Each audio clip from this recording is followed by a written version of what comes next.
प्रदेश में मुख्यमंत्री योगी आदित्यनाथ के निर्देश पर एक बड़ा अभियान शुरू किया गया, जिसका नाम है ऑपरेशन टॉर्च। राज्य में अवैध रूप से रह रहे अप्रवासियों और विदेशियों की पहचान करने और उन्हें हिरासत में लेने के मकसद से चलाया जा रहा ये ऑपरेशन अब तक के सबसे बड़े वेरिफिकेशन अभियानों में से एक है। ये अभियान क्यों शुरू किया गया है, कौन है सरकार के निशाने पर और रातों रात पुलिस फ्लैश लाइट लेकर क्या कर रही है, आइए जानते हैं। नमस्कार, आप देख रहे हैं हरिभूमि टीवी। उत्तर प्रदेश पुलिस ने राज्य भर में ऑपरेशन टॉर्च नामक एक बड़ा और समन्वित सुरक्षा अभ्यास शुरू किया है। इस ऑपरेशन को ज्यादातर रात के समय चलाया जा रहा है। पुलिस टीमें फ्लैश लाइट और टॉर्च का इस्तेमाल कर अचानक झुग्गी झोपड़ियों, शेल्टर, बस स्टेशन और रेलवे प्लेटफॉर्म पर चेकिंग कर रही है। फ्लैश लाइट के इस्तेमाल के कारण ही इस अभियान का नाम ऑपरेशन टॉर्च रखा गया।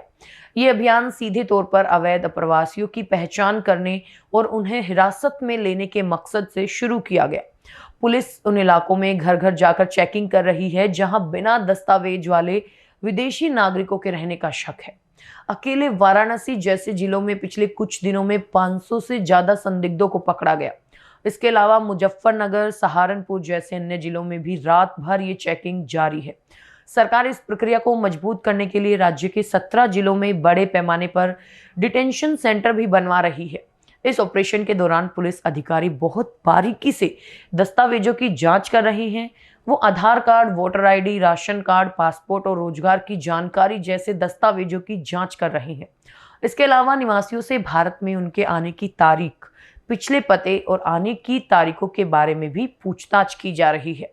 अगर किसी भी व्यक्ति के दस्तावेज नकली या गलत लगते हैं तो उन्हें वेरिफिकेशन पूरा करने के लिए 1 सप्ताह का समय दिया जाता है।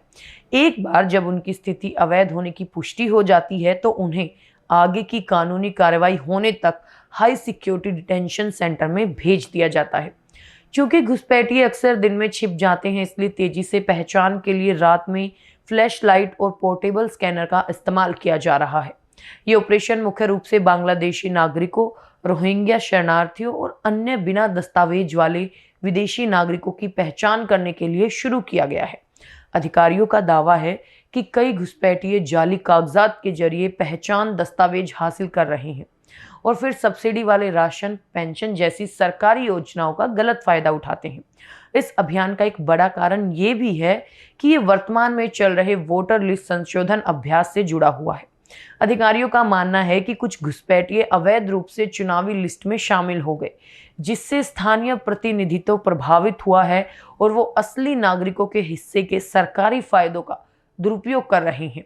इस ऑपरेशन का मकसद न सिर्फ सुरक्षा बल्कि सरकारी सुविधाओं के दुरुपयोग को रोकना भी है। ये ऑपरेशन टॉर्च उत्तर प्रदेश सरकार की एक बड़ी और स्पष्ट कार्रवाई है, जिसका मकसद राज्य की सुरक्षा के साथ ही सरकारी योजनाओं को विदेशी नागरिकों से सुरक्षित करना है। इस पर प्रशासन का रवैया पूरी तरह से सख्त है। आपको ये जानकारी कैसी लगी, हमें कमेंट बॉक्स में जरूर बताएं।